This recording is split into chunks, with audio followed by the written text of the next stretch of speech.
PFAS concerns in Grand Haven tonight.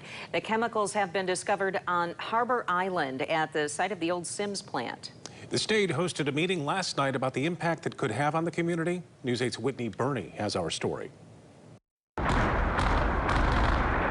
After starting the year with a bang, the Board of Light and Power is working toward a new future at the site of the old Sims plant on Harbor Island. The company's website shows plans of reducing their footprint on the island by 50% and adding facilities for solar, wind, landfill gas, and natural gas power generation.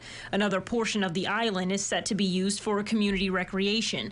But first, a process of remediation will have to take place after PFAS was discovered in the island groundwater last month. Discovering it here was new information for us, and we weren't too surprised because we know that that's a contaminant of emerging concern that is present in our regions. Several agencies, including Eagle, the EPA, and the State Health Department, hosted a virtual meeting Wednesday night notifying the community of the forever chemical. They say there's about 258 parts per trillion, none of which has made it into the drinking water. We don't think it's a trauma. We again are checking our drinking water. We're testing it every month to make sure we're not getting anything getting into our drinking water supply. We were required to check it quarterly, but we just went to a monthly protocol. The city says while PFAS is definitely an issue, they're working on a plan to quickly contain it. We're going to keep moving. Nothing we heard last night gives us any cause to concern that, we need to stop or do things differently. We just need to do things with full awareness and full public input and knowledge of exactly